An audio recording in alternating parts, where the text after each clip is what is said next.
go, it says. So hopefully we are live on Facebook and YouTube, and welcome to Craft with Carol Live.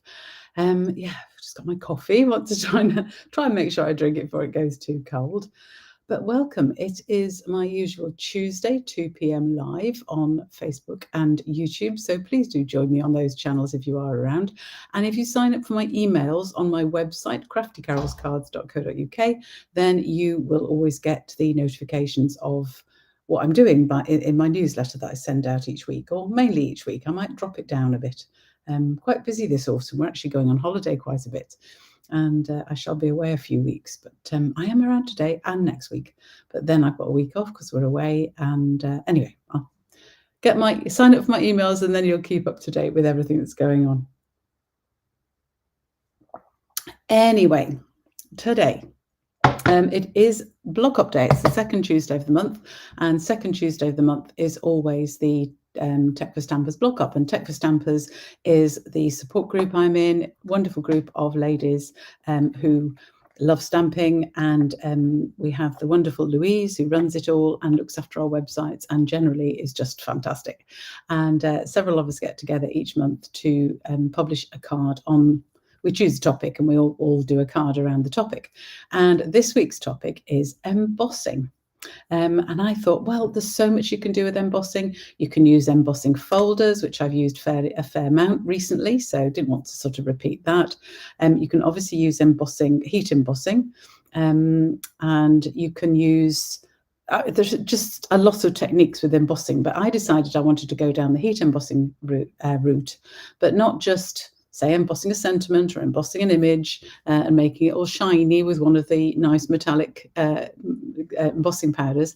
No, I thought I would do a technique for you today called resist embossing. It's or emboss resist. Doesn't really matter which way around you say it, I suspect, because it's all much the same. So let me just bring my desk up to show you what I am going on about. Just got my stuff here, but this is the card I made to show you the technique, what it means.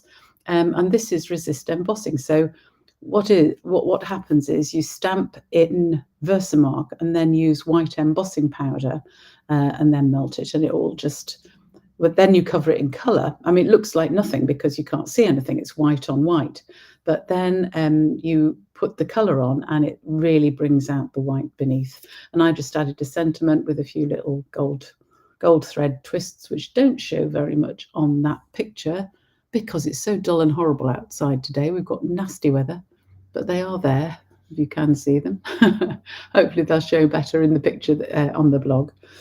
Just a note, normally I try and publish the blog as soon after these lives as possible, but because we all publish the blog up at the same time, the blog will not go live till 6 o'clock. You will be able to see this video, because obviously it's live. It's going to be stay around, but you won't be able to actually see on the blog until then. So hopefully that won't upset too many people. So I'm going to make a similar card to this, not the same card because I never make the same card twice. I am going to make one using snowflakes. Now, I haven't actually got any of the current sets. This is an old set that I used for this poinsettia one, actually. Is that straight? Well, it's straight enough. And that was a set from a couple of years ago, I think. And I'm using snowflakes that I've gathered over the years. I can't remember. I think this one was last year. This sparkling snowflakes was the last autumn winter catalogue. So I'm using that one. I'm using the snowflakes from there. It doesn't really matter. You can use stars for this or flowers or anything you want. This technique will work with any image you want, really. So do let me know, by the way, where you are watching from and how you are and what's going on with you. And I will go through what we need for the card today.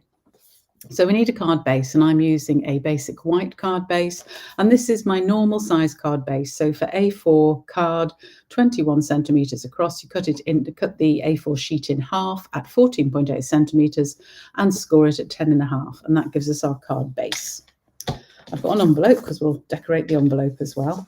And then I've got a layer, and this layer I've used Night of Navy card, and this layer is 10 centimeters by 14.3.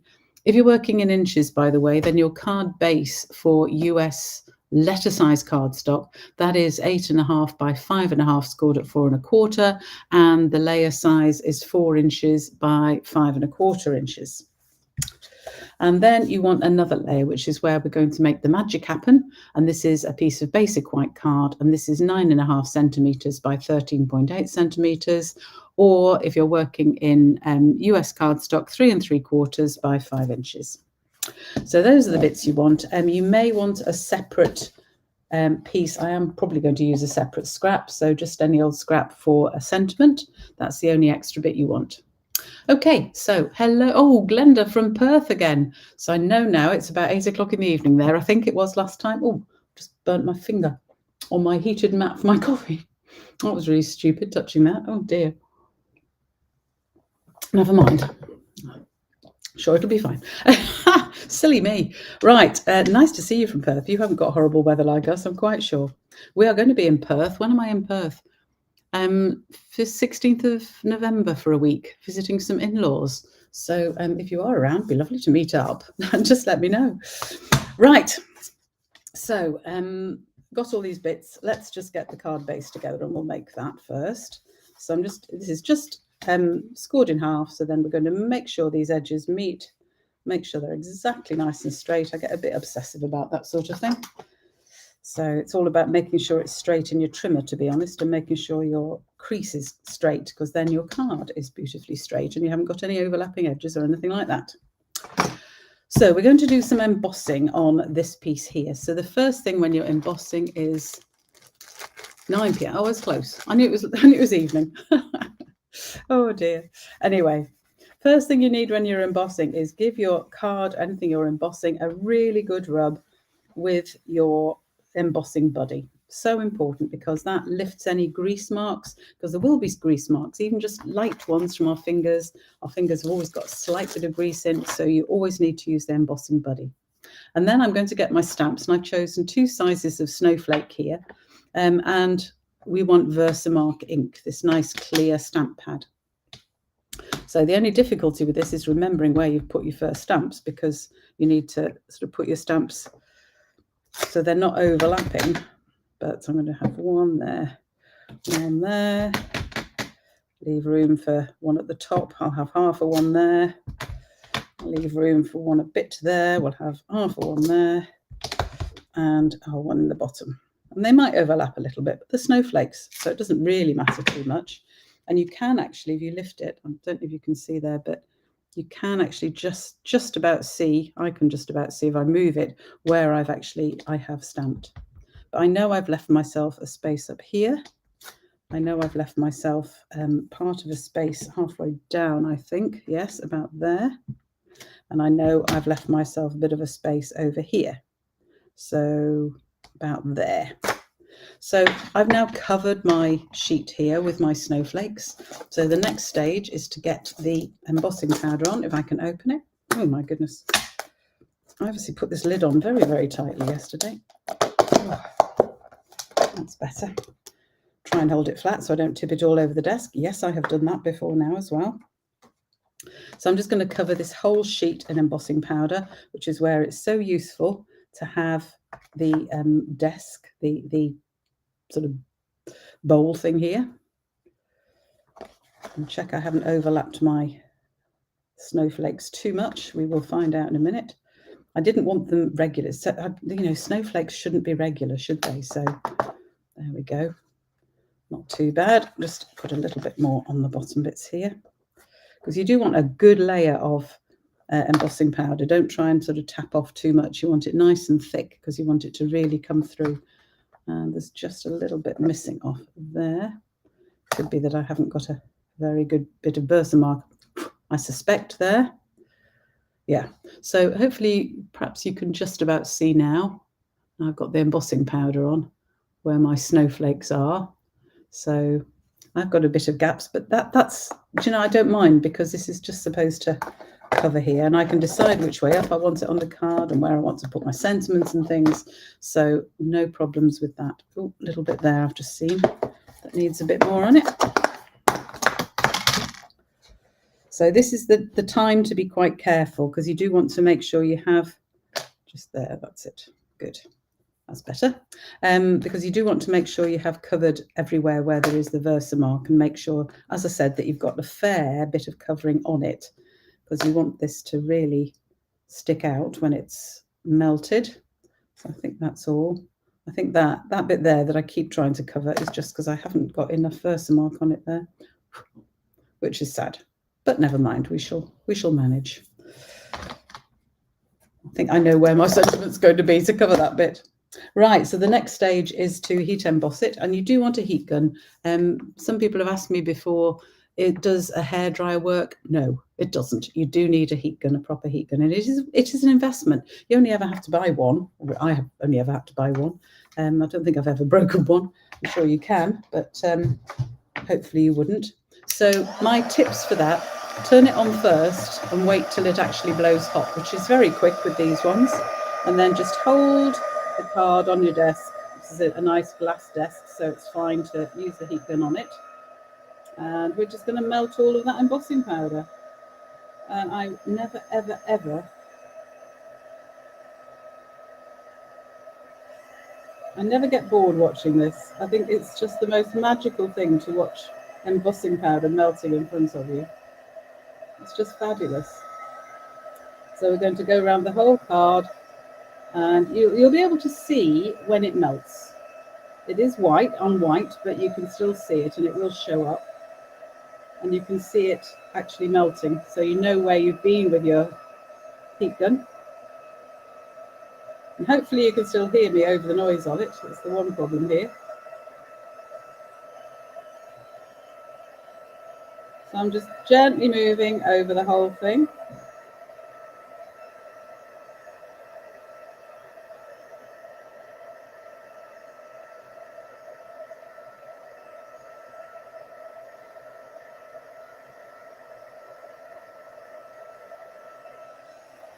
And I haven't just done this corner because I want to try and show you. I don't know if you can see, if I just, possibly not, it's difficult to see. But this bit at the bottom is still very dull looking.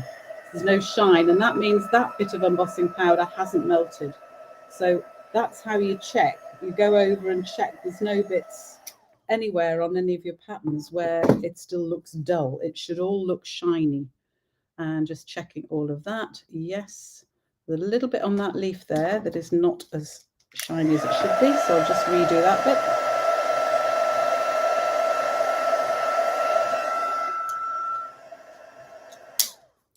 As I said, and that's how you check. You look to see if there are any bits that are dull and not shiny, but that is all shiny. So hopefully gives you an idea. You can just about see the pattern on there, more or less. Not very much, I know, because that's the whole point. You can't really see this pattern much because it's white on white. So I'm now going to get a scrap of paper, and we're now going to add some colour to this. Yeah, I think I'll keep it that way up. And I've got 3 ink pads here. I've got Cloud Cover, Balmy Blue, and Night of Navy. So we're just going to use a mix of those colours and, see what it looks like. So we'll start off with the lighter colour. It's a bit of a choice. Is Cloud Cover or Balmy Blue lighter? I don't know. We'll see what it looks like on here. But I am to be cautious because I don't think Cloud Cover Cloud Cover is sort of a grey blue. Yeah, so it's quite dark, and I don't want to go straight into the Balmy Blue. I probably could have done Balmy Blue, Cloud Cover, Night of Navy, but I shall certainly do Balmy Blue and Night of Navy with the same blending brush because that's going from a light colour to a dark colour. This is just because it's a different dark colour. I wanted to use a separate blending brush. Luckily, they come in packs of 3, so that's not a problem. And then I'm just going to start to add some colour all over here. Now, Cloud Cover is not a dark colour. That's the whole point of this, is to have quite a light colour here. So, whoops. Just blend any bits in where you actually put too much ink on at once, which I did there. I didn't tap it off terribly well. I'm just putting sort of blobs of colour around. A bit more of the blue there. And you can see just as we start to put the colour that the white starts to show through.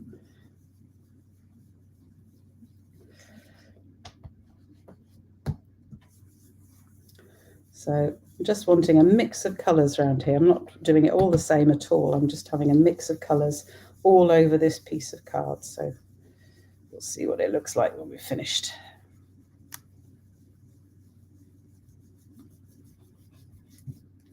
Okay, I think that'll probably do for cloud cover. So I'm going to go next in with my balmy blue. Yeah, that looks good. Oh, they've still got mess on that side, but you can hopefully see it a little bit better over here. That looks quite dark on the screen. It's not actually that dark, cloud cover. It is very much like our cloud today, which is grey and horrible. So now we're just going to have a little bit of lighter blue.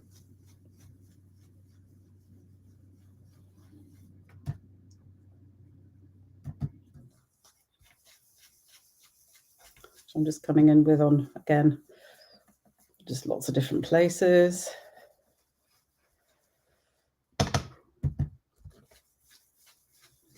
Cover all that middle bit actually, because I'm not sure how much I will use the Night of Navy. We'll see, because it will be quite dark, which is fine. I don't have a problem with that. But so we'll go into the Night of Navy now and add some of that. And you'll see I've left quite a lot of gaps around the edge, because I do particularly want Night of Navy to go a bit around the edge. So this is quite a dark colour, as you'll see. And you'll see that as I go over these, it seems to be covering up the whiteness of the embossing. Oh no, you say, this is going to be a problem. No, it isn't, I say. So don't panic. I will show you the magic in a minute.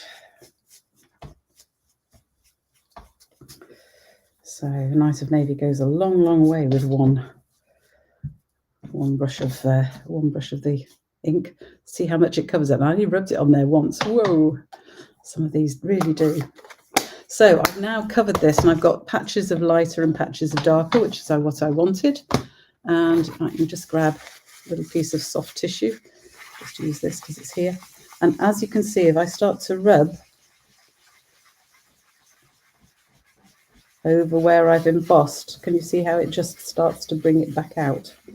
So it's actually looking quite pink with the blue, which is interesting. So the blue has, to some extent, seeped into the embossing. Perhaps I should have left it to dry a little bit more before we went on for this.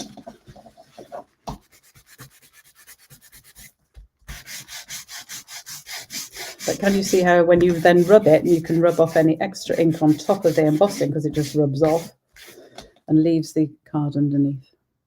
So there we have some quite pink looking snowflakes, actually. Not quite sure why they're so pink. These ones have stayed white, where I haven't put any of the Night of Navy. Night of Navy over embossing powder obviously turns things pink, which I didn't know. Interesting. But there we go. I'm going to stay with it because I quite like that, actually. So I'll just get rid of this. So as I say, it's called an emboss resist technique, which is, it's just really quite nice. What was I going to do? Oh yes, then I need to just stamp some sentiments. So I've got a sentiment for the front, which is Make the Season Sparkle.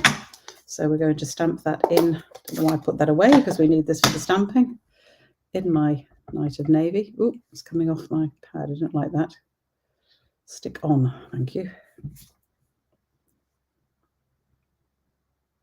That might not be wide enough. Let me just get another slightly wider scrap. That's better. I can always trim it down if I need. Yeah. I'm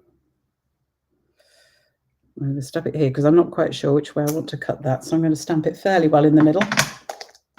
My sentiment there. And then I want to stamp something inside the card, because I want the greeting inside the card. So I'm going to use one from the Snowflake Wishes set. As I say, one of these is very old and the other one was just last year, because I haven't got anything from this year yet. So we'll have Snowflake Wishes for a Merry Christmas, which I'll have inside. Decided that was too big a sentiment to go on the outside, so I'll put that inside the card. And then just to decorate the card, I'm going to use my little snowflake again. Whoops, just stuck to the back of that block. Hang on a second. There we go. So I'm going to use the little snowflake, ink it up in the blue, make sure it's covered, and we're going to have one there and a stamped off one next to it. So that's the inside of my card. And I'm going to do the same decoration with the snowflake on the envelope. Make sure it's the right way up. So one dark, one stamped off. Might even have more than one stamped off, who knows? No, I'll leave it like that, I think. We'll just have one on the back, just because I like decorating envelopes, what can I say? So there is my envelope and my card. And I've just got that one's not, should be a little bit further over so that the branches of the second snowflake weren't in the middle of it, but I'm leaving it, it's fine. If I was being a perfectionist, I might even throw that, but envelopes too expensive to throw away. So to put the card together, very simply, we're just going to stick the Night of Navy layer on the front of the card. So it's going to be quite exciting in the blog hop to find out what my fellow blog hoppers are going to do with the subject of embossing. I'm sure we're going to have a lot of different results. Embossing, I nearly always just go, oh, an embossing folder. Well, go for an embossing folder. That's a nice way to go with things. Yeah, it's interesting. That dark blue's definitely made those quite pinky looking. Yeah. Perhaps Night of Navy's a bit too harsh on white embossing powder. Who knows? And you can use this technique with all sorts. You can get a lovely, lovely effect if you use clear embossing powder rather than white. Because obviously that just shines through, but it gives you almost a watermark effect, which is really, really beautiful. I was thinking of doing that actually, but decided not to. So just move those for my elbow in there. I'm going to just fiddle around a bit with this. I'm going to have it here, I think. So it means I need a straight bit on the left-hand side. And I'm going to trim it a little bit because I don't want it quite as wide as that.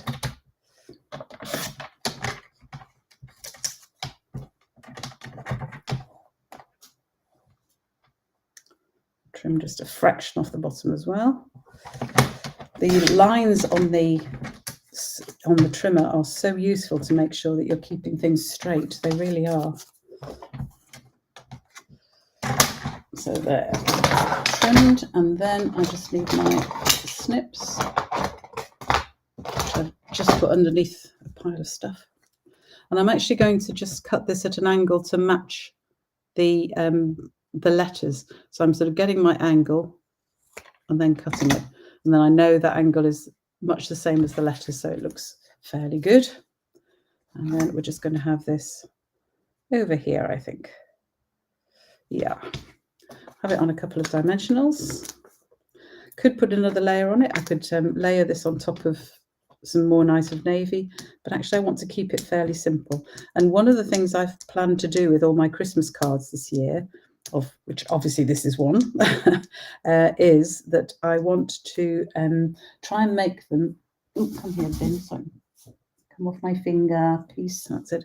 I want to try and make them so that they're nice and slim. I'm not going to make cards that have too much depth on them. Can't get this top off. Top didn't want to come off my dimensional. Very sad. Right. So we're just going to have this. See that top bit there that I didn't manage to ink very well? I'm going to cover it up with my sentiment. So, oh, I was going to put some twine behind. If I can just peel it off and do that. I can. Look at that. There we go. So I was going to just put some twine behind that. So I need my tear and tape. Oh, the end of my roll of tear and tape. Goodness, it's usually my glue that runs out, isn't it? Not my tear and tape. Now I need a new tear and tape as well. Should have done this before I put my dimensionals on, but hey, we'll work around it. Because somewhere on this desk I have my gold thread. Here we go. This is the new gold twisted thread, which I think is just beautiful. Hopefully you can see it there. Lovely. Yeah.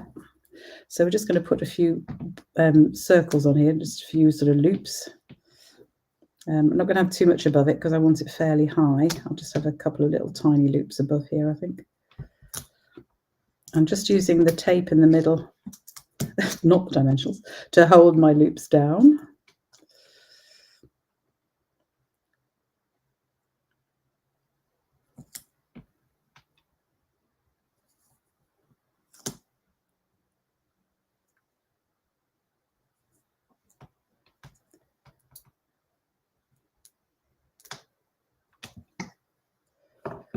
go. I might just put one little extra loop at the top there, just so my other loop doesn't feel hard done by.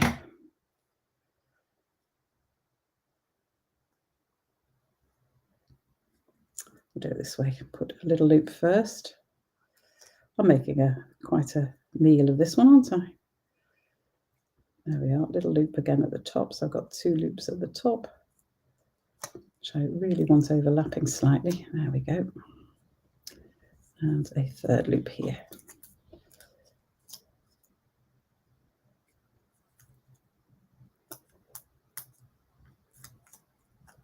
Just like that. There. So we'll pop this on here. And then I can just pull the loops slightly if I need, just to adjust them a bit. And there we have a card, Make the Season Sparkle. So we've got my Emboss Resist snowflakes coming through, my snowflake wishes inside. I've got decorated my envelope, and it's a very different look from my poinsettias, but that's the beauty of this technique. You can use it with anything. And as I said, if you use it with clear embossing powder, you get like a watermark effect when you colour on top, and that's really beautiful as well. So I hope you enjoyed that Emboss Resist technique. I can even say it now without spluttering. Thank you for joining me today. I haven't seen much in the chat, so yeah, please do let me know if you like the card. And after 6 o'clock, as I said, it won't be till 6 o'clock. I think these need some gems on them. What have I got? Nothing much. I need to go and find some gems. I think, oh, it's those there. It's amazing what I get left with on the. Don't want those. Oh, now some gold sequins. Oh, might use some gold sequins. We could have some of those. Just want some gems on, just to add to them, I think. So we'll have 2 or 3 of those. I think these are different coloured ones that were from a kit. And I always keep yes, they are. I always keep the remnants from the kit because they just are so useful. Actually, I might use the clear ones on that one and the gold ones on the other one. Why not? Let's have a few little sequins dotted about. So I'm just going to put a little tiny blob of glue where I'm going to have my sequins, which I'm going to sort of have really in the gaps.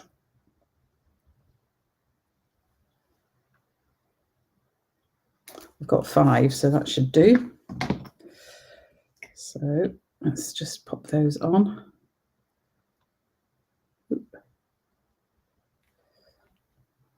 Helps if you go the right way up, little sequin. That's better. 1.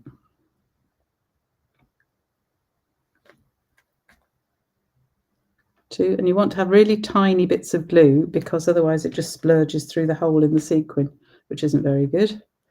You want it so it just picks up the base of the sequin and just holds it in place. So do you think I actually need one on the Make the Season Sparkle? Might look good, mightn't it?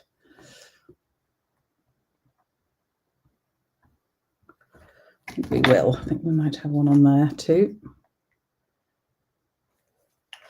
As I say, I just want to be a little bit careful with the depth of these cards, but it's a very flat looking sequin, so it should be fine. There. Oops. Extra one sticking to my finger, which we don't need. We can go back in the bag. And I think on this one I'm going to add some gold ones, just because I've got them out, and why not? Mess around with cards. Thanks, Glenda. You think it's a beautiful card. I'm really, really pleased you think that. I quite like both. I can't decide which one I like best, actually. These are getting very dotted around. I probably need another one somewhere like there. That's it.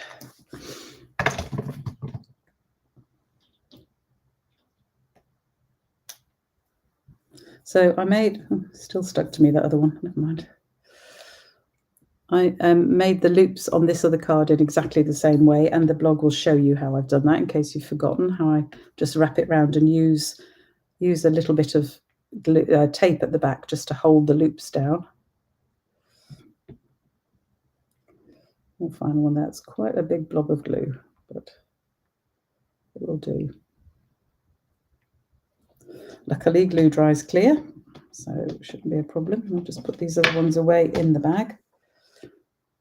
I usually manage to not get all of them away, and there's sequins all over the desk for a while, but hey, that doesn't really matter. Just happened to be what I had there. You see, I've got all sorts of remnants of bits of things there. Never mind, you can go there. There, stop fiddling, Carol. I think that will do. So there we have our 2 Emboss Resist cards, which I hope you like. Do pop along to the blog once it is published at